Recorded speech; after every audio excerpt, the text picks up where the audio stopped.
Oh, I don't know how I feel about this listening. Alright, it's Tough. fine. Fucking tough. You made me make a list. Yeah, I did make you make a list. Right.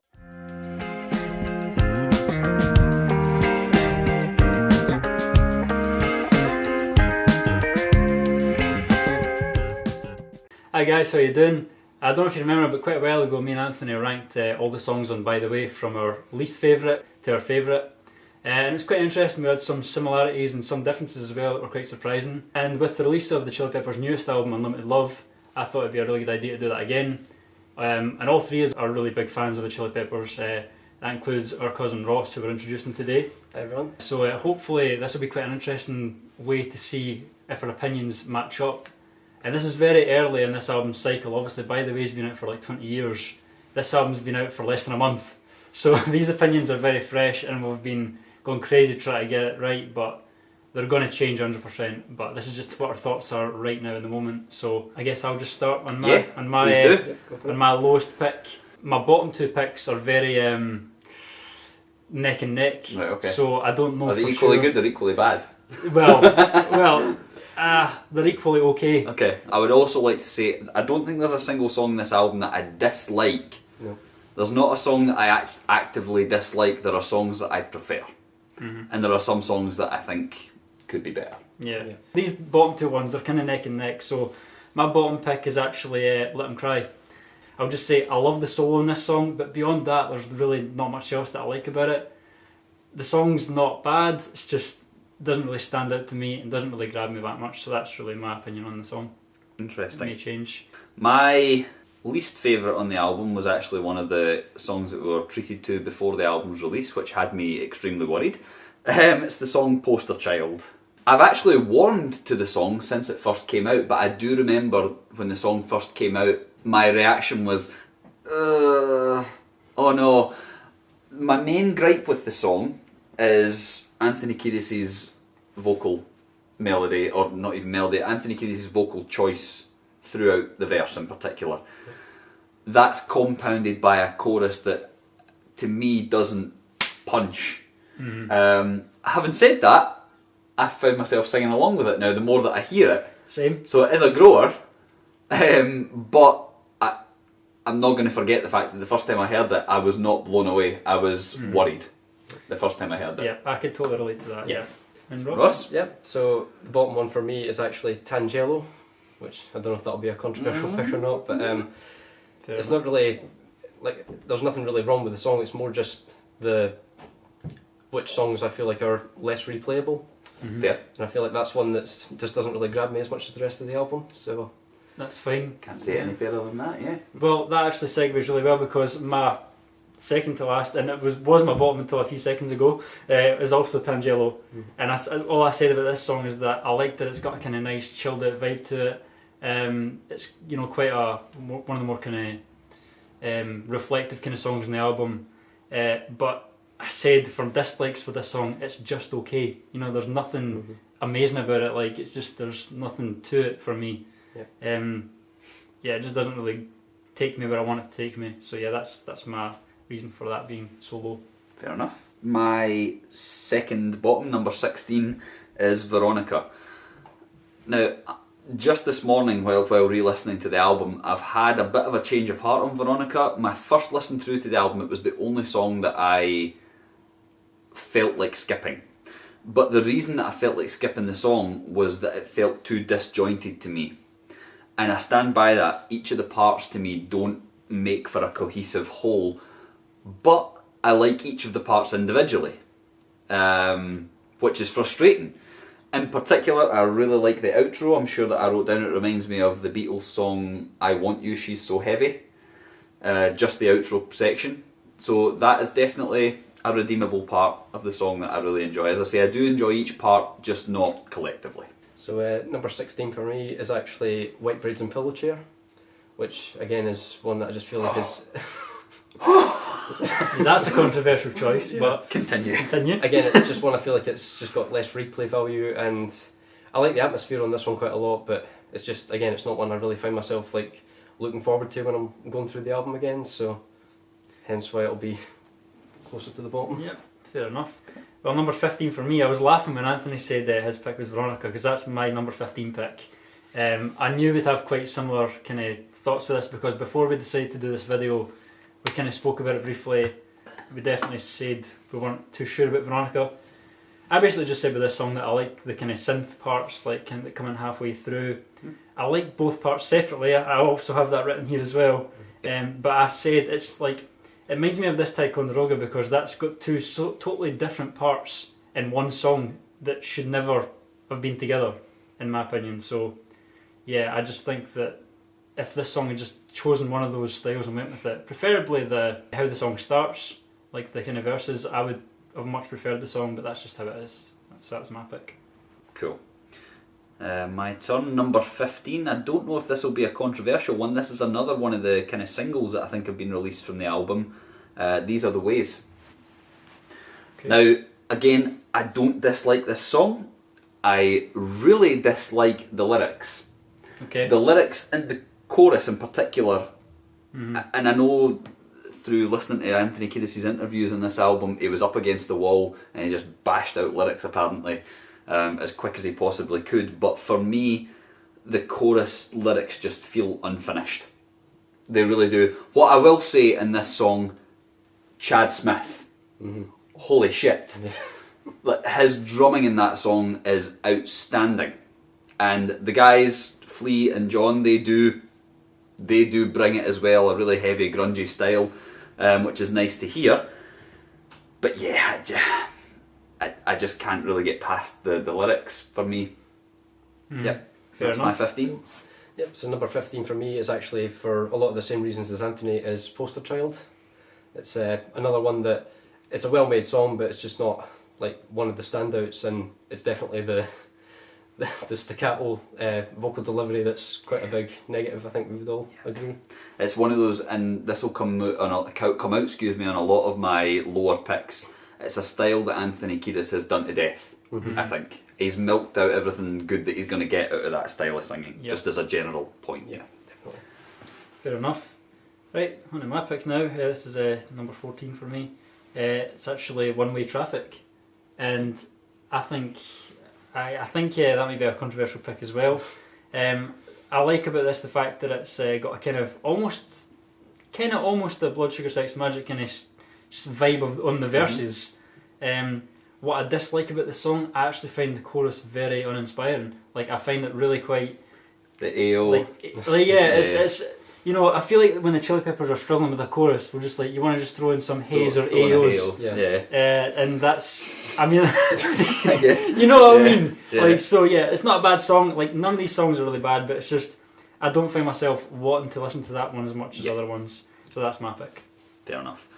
My 14 is What You Thinking. The reason for that is the verse vocal, the staccato thing that I'm just kind of over, I think. And I also think that it's got a bit of a meh, just a chorus that just doesn't lift me. Yeah. I also said in my notes here that the solo, while really good, reminds me a lot of a Stadium Arcadium era solo. And I think John's playing his playing's always been wild and fantastic and amazing, but that solo particularly seems like almost a step back to me. Right.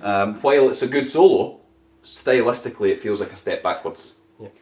That's my number 14. Fair enough. So number 14 for me would be Not the One, and this one was released as a promotional single before the album's release, and it's one that when I first heard it I thought it's just a traditional ballad, but once you hear it in the context of the album, it stands out a bit more. Like, it flows a lot better, like going between Aquatic Mouth Dance and Poster Child. It's a palate cleanser. Yeah, being like similar to what Metallica did when they would do like track 4 ballads and kind of just I'm with you on that. Change it up a bit. Yep. So my pick now for number 13 is Poster Child.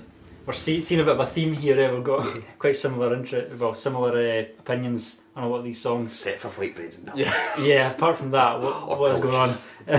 But yeah, for me, Poster Child, I like the vibe. I like the kind of groovy kind of vibe, and I find that the kind of lyrics are quite fun in a way, particularly through the verses and the chorus. Really, I really don't like the vocal melody Really, I really don't like the choices they made with Poster Child.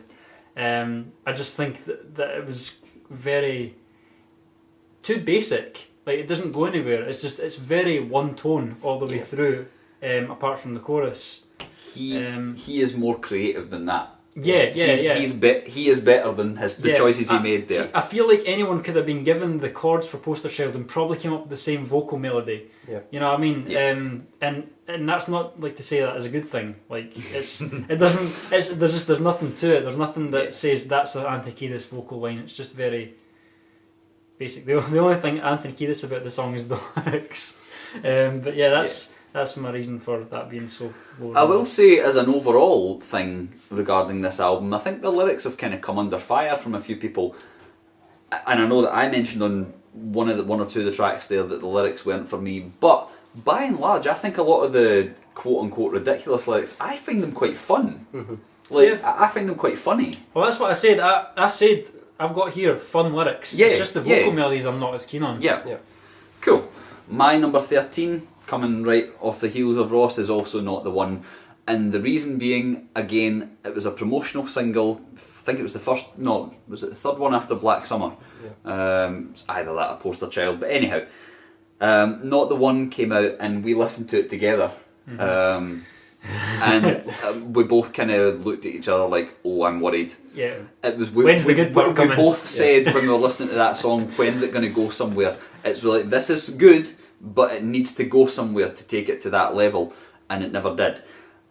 In the context of the album, as you say, coming after like that big cacophony at the end of Aquatic Mouth Dance, it really works. And that's where context is key when it comes to a cohesive album. But yeah, not the one as a song itself leaves a wee bit to be desired for me. Fair enough.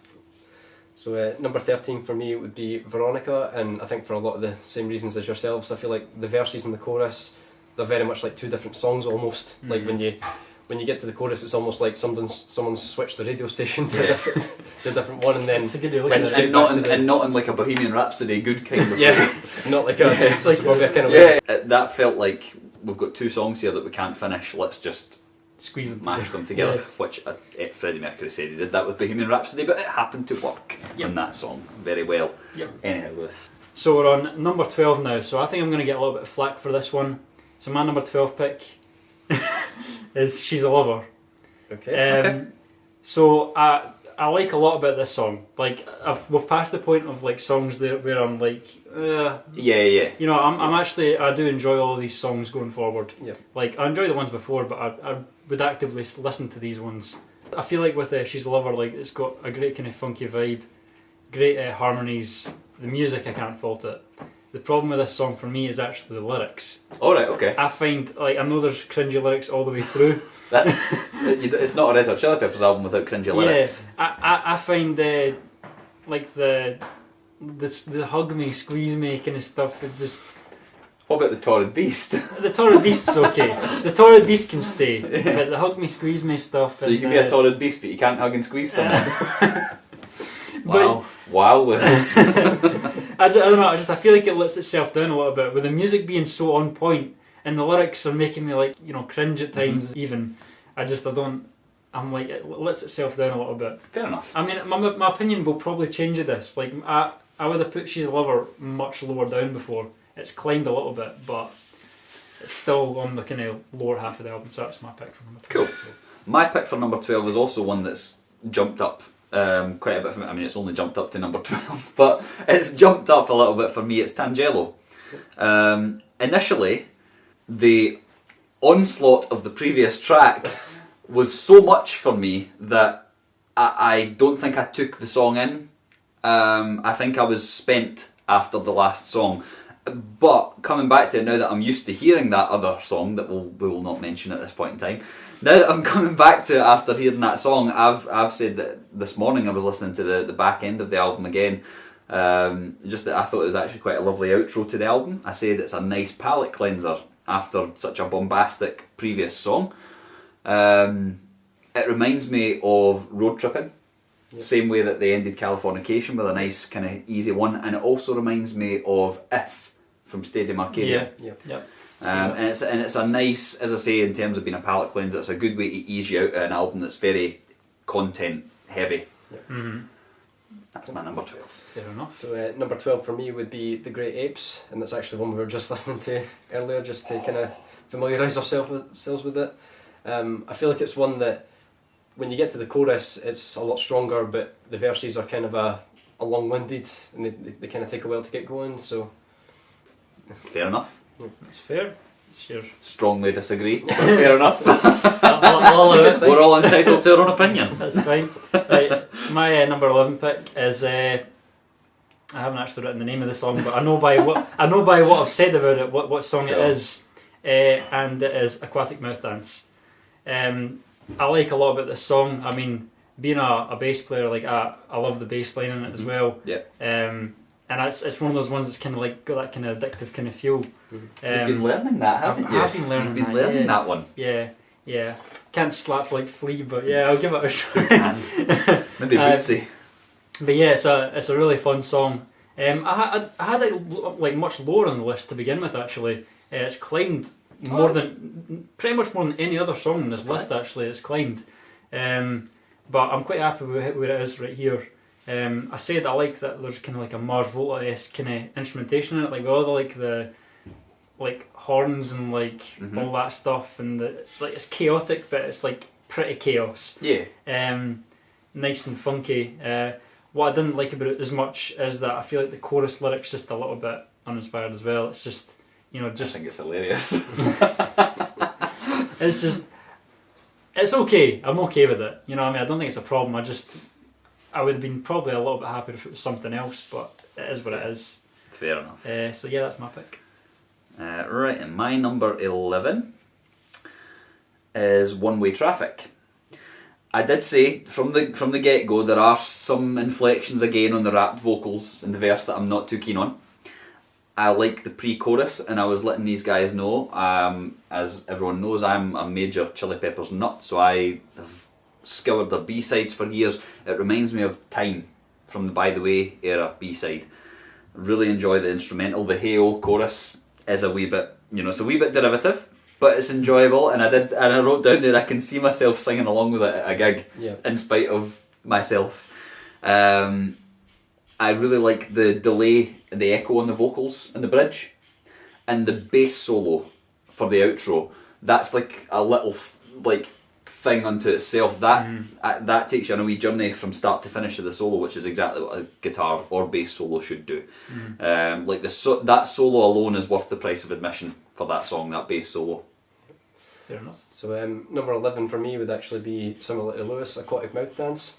This one was actually quite low down on my list initially because I thought that the chorus, they repeated it so many times that it kind of gets old after a while. You hear the Aquatic Mouth Dance is waiting for you, you hear that line so many times that you almost forget the rest of the lyrics. But once I've heard it a few times, it definitely grew on me, and it was, again, quite close to around about 15 or 16, but it's jumped up quite a few spots ever since then. So Very good. Very good, man. Very good, man. Okay, number 10 for me is What You Thinking. So this is a strange one for me. Like, I've had What You Thinking low on the list, I've had it high on the list. It's kind of been hard to place. So I think it's where it should be here, because the things I like about this song elevate it so much, but the things I don't like about it bring it down so much. So that's kind of why it's kind of middle of the road. I absolutely love the chorus. Like, the chorus is perfect. I love the vocal choices. I know I've been speaking about John so much with this list, and I probably will continue to, but it's good having him back on this album, and I love just how what he plays in the chorus. I just think it really blends so well. I, however, don't like again, we've spoken about this already, the stick out through the verses and the vocals. Yeah. It just, I said it reminded me of Chocolate Rain. It really does. It does. It is. It's like a wee, just like a personal note. If Anthony Kiedis ever watches this, which would be just incredible, just try something else. just try something different with the rapping. I mean, you're very good at it. Just try something different. That's the thing. I like this song though, and it doesn't ruin the song for me. I feel like I would like this song so much more if there wasn't so much staccato through the verses. That's it. Yeah. Cool.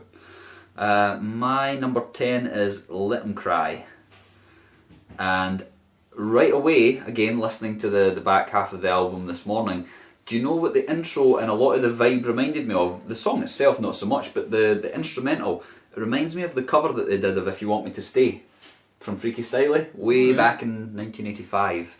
I can see where you're coming from, yeah. I said it's a really fun, it's catchy, it's a summery song. Let 'Em Cry, I think. The clean wah-wah solo earlier in the song reminds me of Hey from Stadium Arcadium, but in a bit of a cheerier context, and the heavier solo is very quintessentially Frusciante.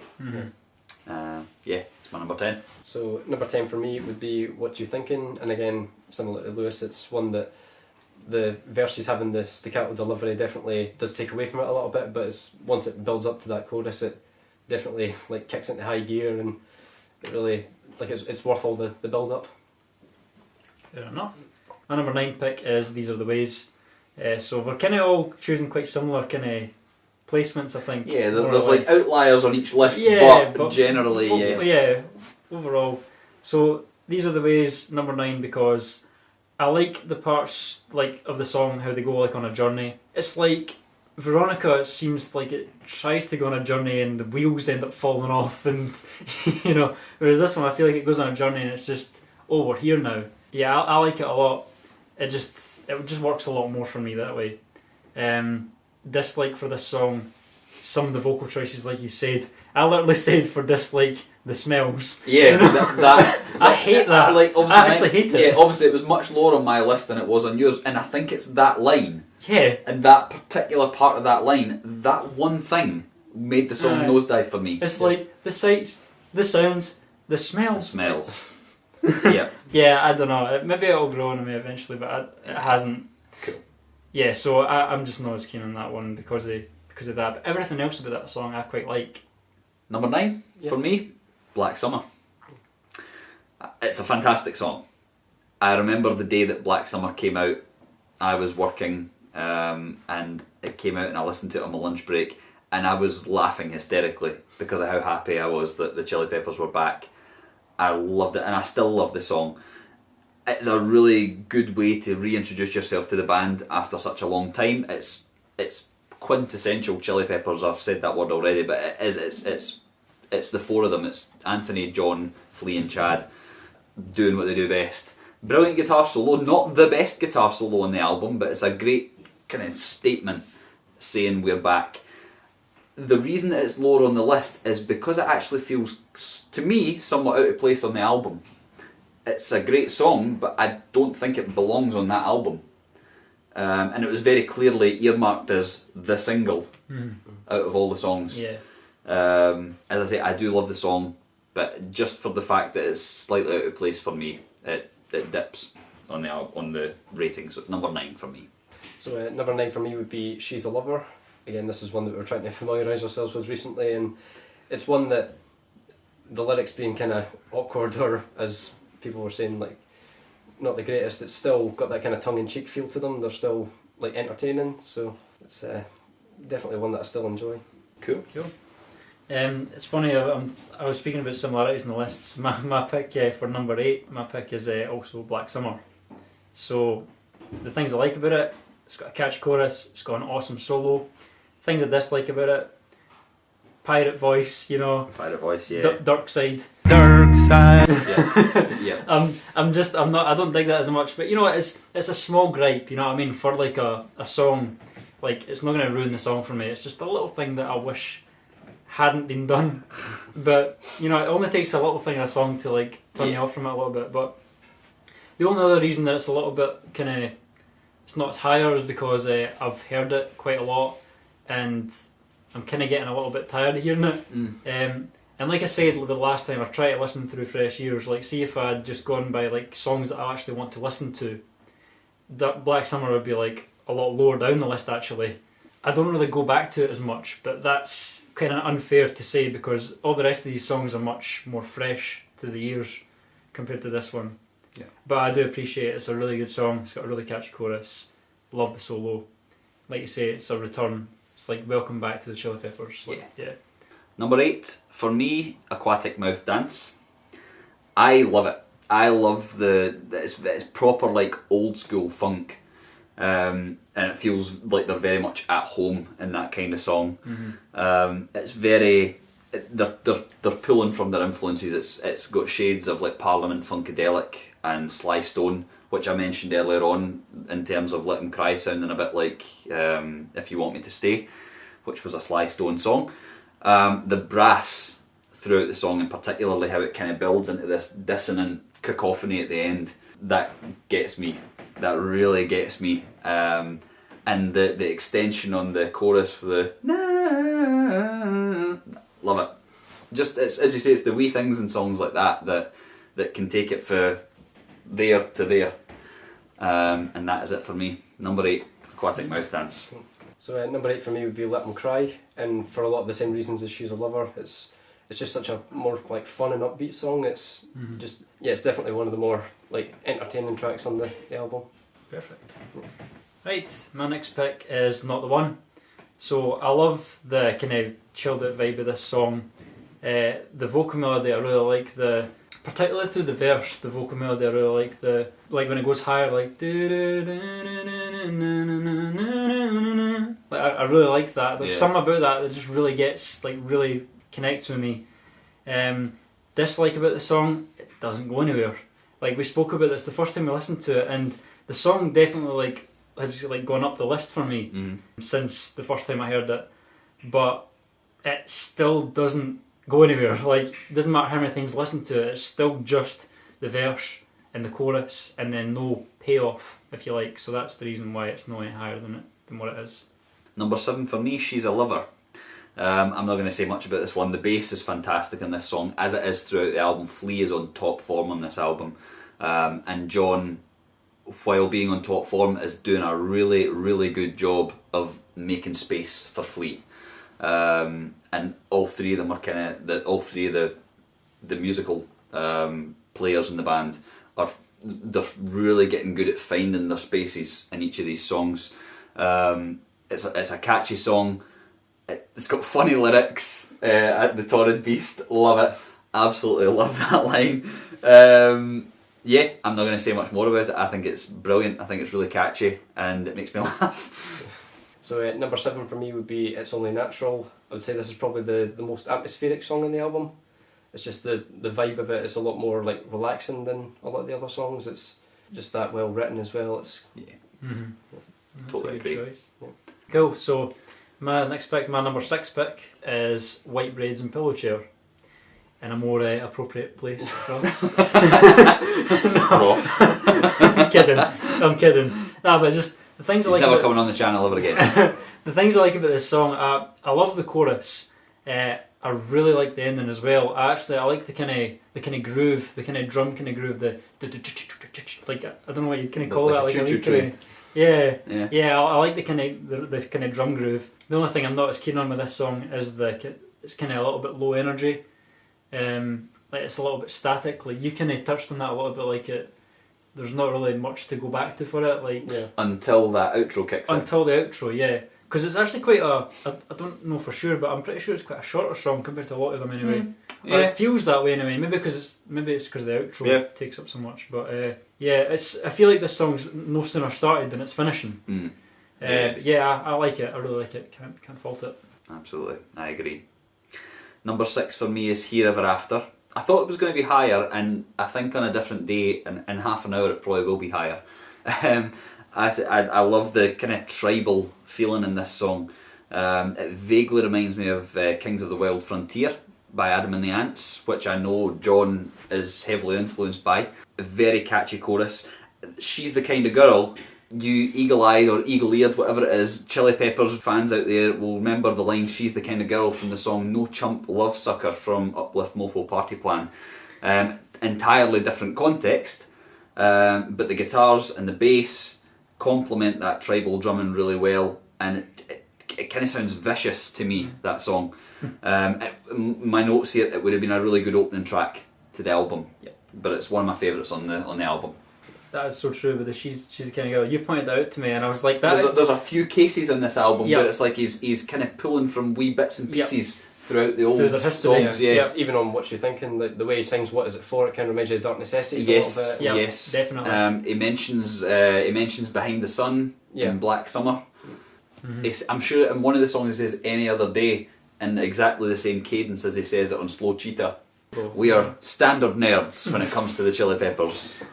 So number 6 for me would be Black Summer. It's one that, even though I've heard it so many times, I don't feel it's really lost its lustre. It's still one that I really enjoy going back to, and it's just the fact that it has that like part towards the end where like the final chorus it like cuts out for a few seconds and then it like just kicks back in. I just Does it get I love punches you in the gut? Yeah, Yeah. just love And the funny thing is, the first time I heard that, I knew that was coming. yeah. You know it's coming, but it still works. Yeah. My pick, this will be number 5 now. 5, we're getting Oh, there. we're really close now.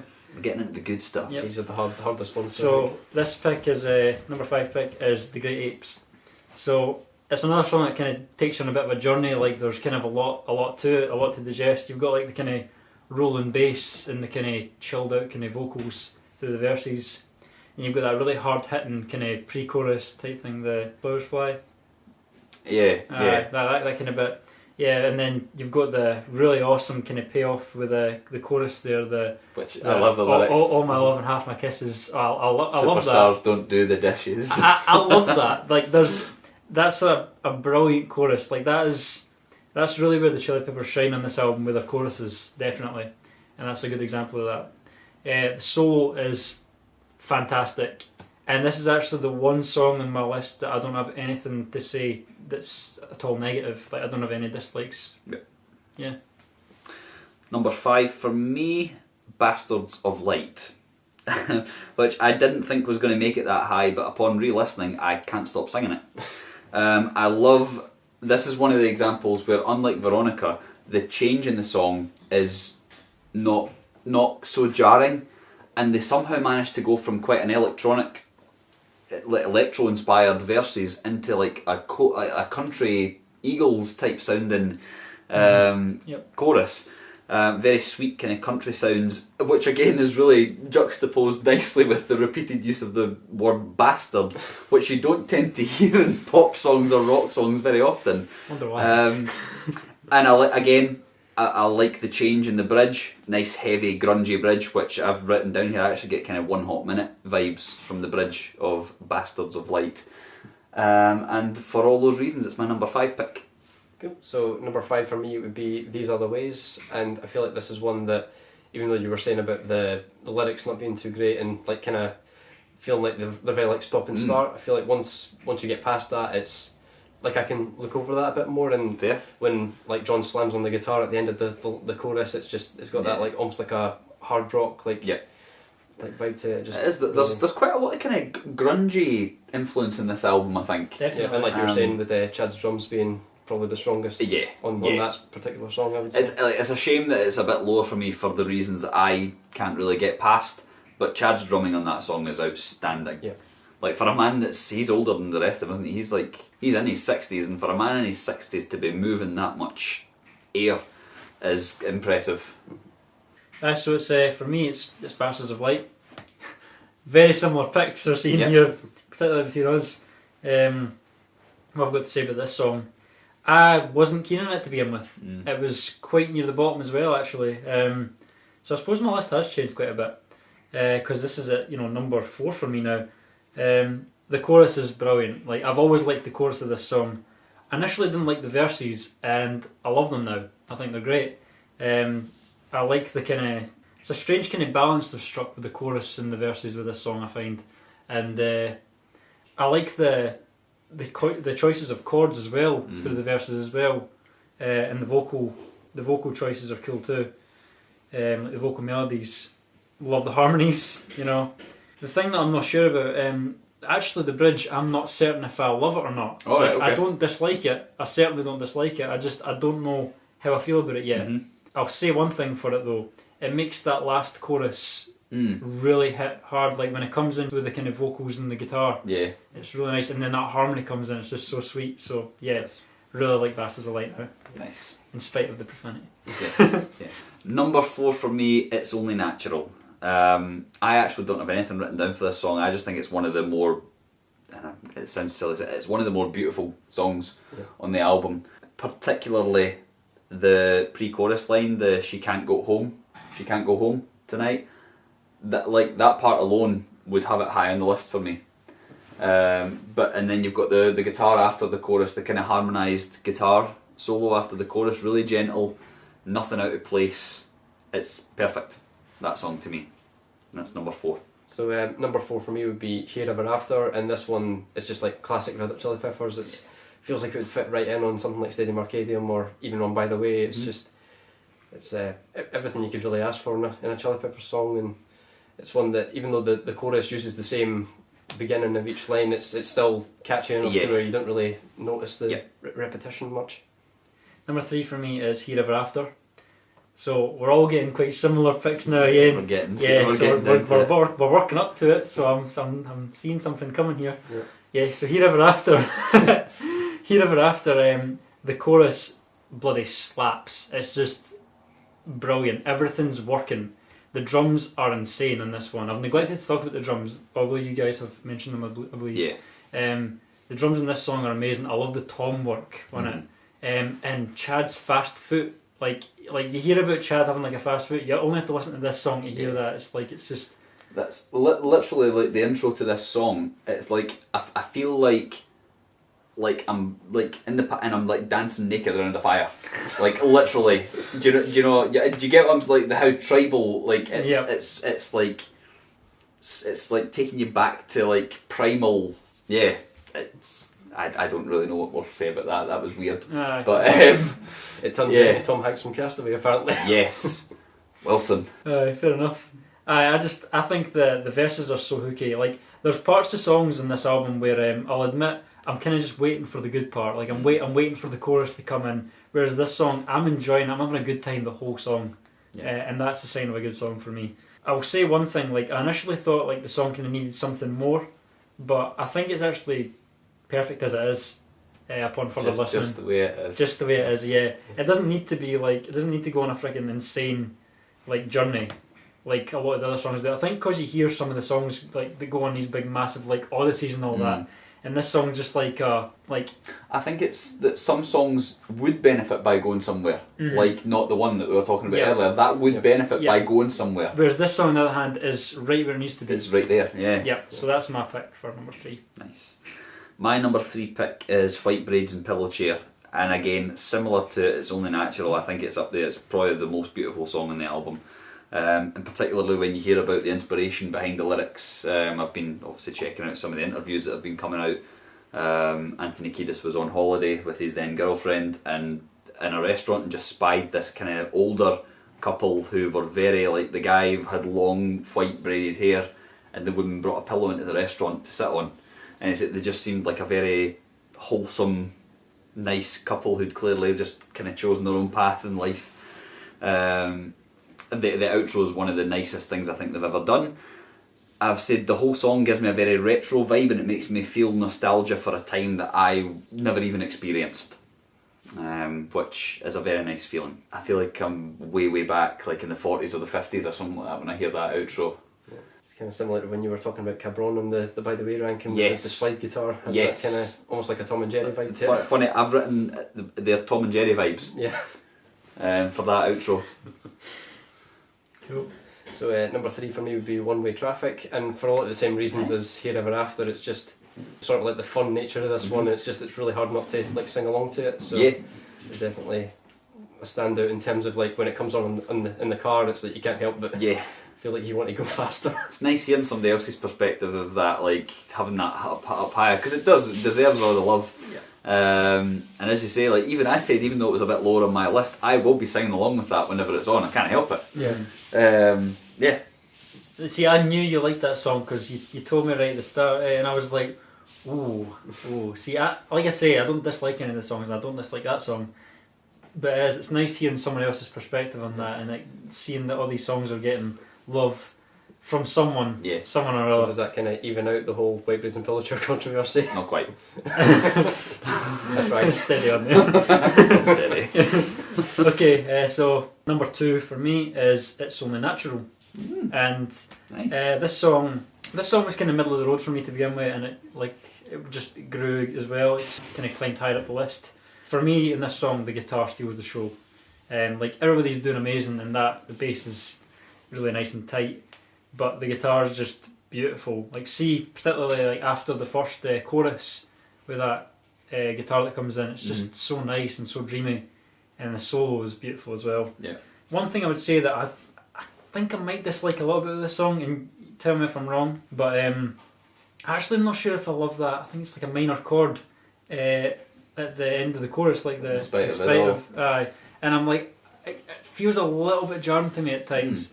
I don't know, I'm maybe just being like crazy. I'm nitpicking here though, by the way. Like, this is my second favourite song on the album, but yeah, even with that in mind, I love this song. It's amazing. Cool. My number 2 pick is the Great Apes. Again, these will probably be subject to change, and I've not written down anything for the Great Apes. It bloody slaps. When that pre-chorus hits, you know that you're in for something big. And then, because you've had that pre-chorus, and then you're like, where does it go for there? And then it goes to that chorus, which is one of Anthony's best performances on the album. Again, the All My Love and Half My Kisses part, that's absolutely fantastic on his part. And the guitar solo is just blisteringly good. It's really good. Very, very worth your time listening to that song. That's my number 2 pick, the Great Apes. So number 2 for me would be Bastards of Light, which I think is probably the most replayable song on the album. Nice. It's one that I found when I was listening through the album the first few times. That was one that I wanted to go back to the most. So I'm surprised, but I'm glad that it's that high. Yeah. Yeah. It deserves it. Yeah, it was definitely one that stood out. I was like, Yeah. I definitely want to keep going back to it. So Yeah. That's your number 2. Yep. So, correct me if I'm wrong, fellas, but have we all got the same I number think we 1 might have. pick? I think we do. Lewis, proceed to be please. fair, it is a masterpiece. Number 1, across all of us, Yep, the Heavy Wing. absolutely. Okay, so there's going to be an elephant in the room here if I don't talk about it, so I'm going to just say right away, John singing the chorus, that was a really good choice. I will say that actually highlights one thing that I wish had happened more in this album. I wish John had... I know that he has harmonies all the way through this album. I wish that he had took the spotlight just a little bit more. Yeah, because this song is fucking brilliant. Yeah. It's absolutely insane. It's incredible. Like, this is one of the songs, like, you look forward to the chorus coming up, but the verses are so beautiful as well. They are. Yeah. Like, they're really nice. And I know I've spoken about journeys that these songs go on, but this one's like a fucking quest. It's like, you know what I mean? I don't even know what I'm saying. It's just brilliant. It is brilliant. It's just, I don't know about you, but the first time I listened to the song, I felt like I knew this is going to be an amazing song before I'd even gotten to the chorus. Yep. I was just like, this song just is going to be good. It's going somewhere. It's going somewhere, yeah. You just feel it. So that chorus is insane. The solo is brilliant, and the kind of key change as well. The key change in this song is absolutely deserved. Yeah. Like, it's not there just because it can be there. Yeah. It belongs there. It does. It needs to be there. Only thing I would say about this song that I kind of wish there was a little bit of, I kind of wish there was some Kiedis harmonies Interesting. here and there. Yeah. But that's not to say it's to the song's detriment. It's just it'd be a wee bow on top of that really lovely present that this song was. Yeah. So that's what I have to say about the Heavy Wing. What I have to say about the Heavy Wing. Right, here we What go. I have to say about it is Here we go.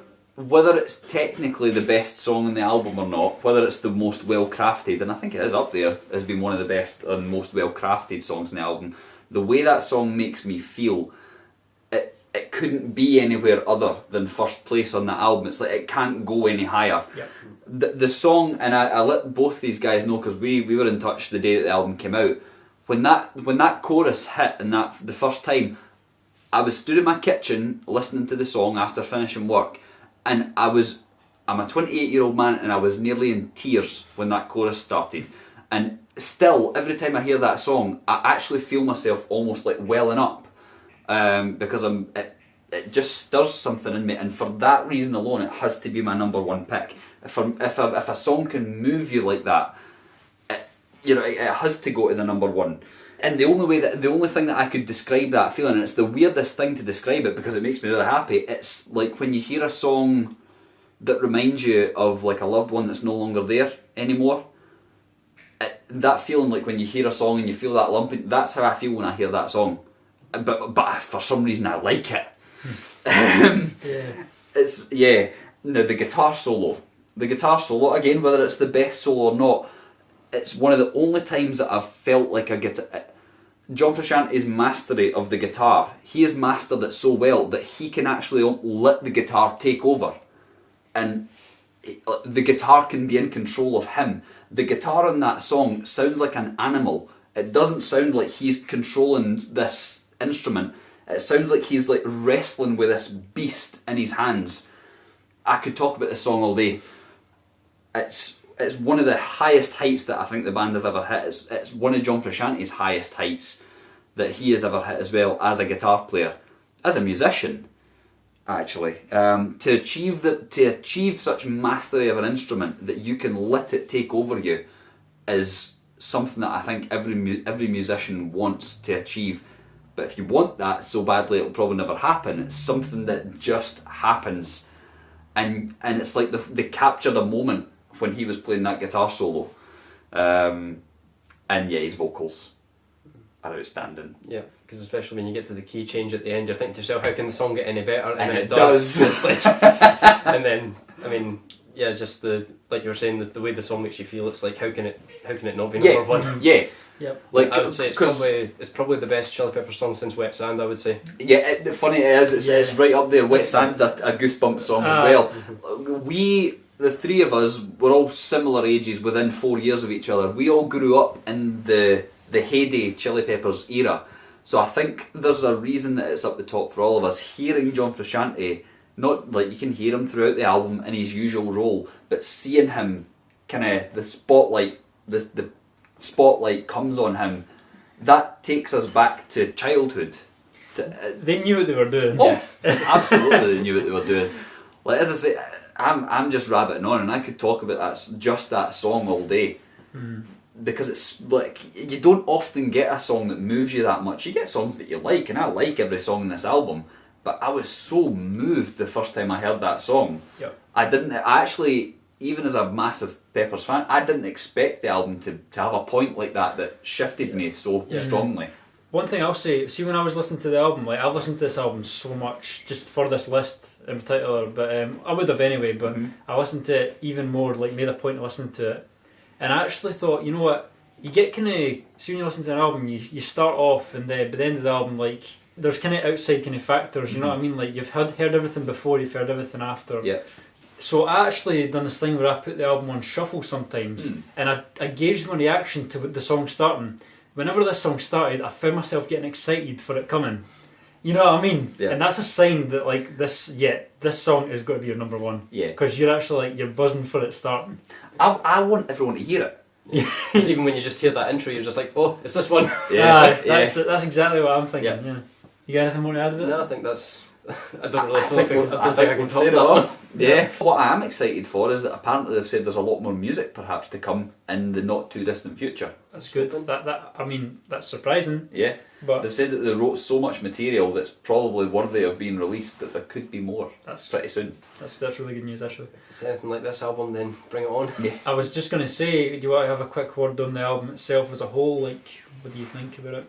Yeah, I do think it's a triumph. I do think it's a welcome return. I was worried with a couple of the songs that came out before the album's release, but even those songs work in context. Yep. They're not the best songs on the album by a long shot. Strange choices for singles. Yes. Like, apart from Black Summer, that kind of makes sense for it to be a single, that I guess. makes perfect sense as a single, yeah. Poster Child is a really weird choice for a single. Even not the one. They were both very weird choices for singles. Yeah. Because even just going through the album, I would have thought maybe like Let 'Em Cry would have been like a more commercially viable single. Or yep, I think so. Like she's a lover, or Let 'Em Cry, or She's a Lover. The lyrics might not pass the censors. It'll be ready to edit. Yeah. No, I honestly don't think there's much to say about that. I'm like we can't hide the fact that we are fanboys of the Chili Peppers, so we are biased, I make no bones about saying that we are biased. If we were perhaps more unbiased, we would be able to pick these apart more. But there's an emotional attachment to the band. Yeah, if we don't love it right now, ask us again in a few weeks and we probably will. Yeah. So Like Poster Child. yeah, that's the thing. And I don't know, we had a similar kind of thing with, well, I was going to say the Josh albums, but more so with I'm With You. Mm-hmm. Like, we liked the album just fine when it came out. Like, well, we really liked it. Yeah. But we didn't appreciate it for all it was when it first came out. And I think this might be like a similar kind of thing with this album. Like, I love it personally. I think it's great. I've got it on all the time. But I think I might actually, my opinion on it will definitely change, because your opinion never stays the same. That's why I wanted to do this video so soon after it came out, because get it fresh. Yeah, I want to get it fresh. Yeah. I would love to go back and see what your opinion of Stadium Arcadium was in 2006. How brilliant would that be to look back and see that? So that's my thinking for that. Be interesting to look back on this and see. I will say about this album, I've just waxed lyrical about John Frusciante and how incredible he is. Josh, the elephant in the room. Josh held the band together for 10 years, for a decade, and released 2 albums with them. He was never really given a fair shake entirely by the fan base, whatever you want to call it. But having lost his input, I think there is a Josh-shaped hole in the proceedings. He brought something to the band that I think was very underrated. I'm incredibly happy to have John back, but Josh got an unfair shake while he was in the band, I think. Yep. And I think this album deepens and enriches the previous 2 albums. Yep. As far as the Josh thing, as I say, John, as he has said in recent interviews, John was born to be in the Red Hot Chili Peppers. He really was. But let's not forget the contributions that Josh made that were very welcome at the time and kept one of our favourite bands, my all-time favourite band, kept them going. The 2 albums that Josh made, I will go back and be listening to them as well.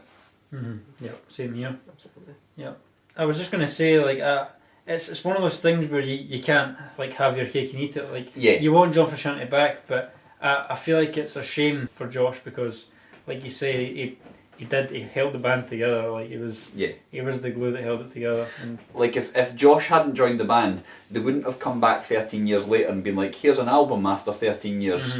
The band would have just split up, I think. And there would have been no impetus for John to get back into the band. But yeah, and to be fair, Josh, I think, is in a place that he wants to be now. But yeah, that's our thoughts, and that's our ranking of Unlimited Love. If you've not listened to it yet, please do. That was good, guys. Right. That was good. Awesome. Got that. How's the chorus to What You Thinking go again? Over and over and over again. Thinking got more than enough for you and Over and over and over again now. Okay, fair enough.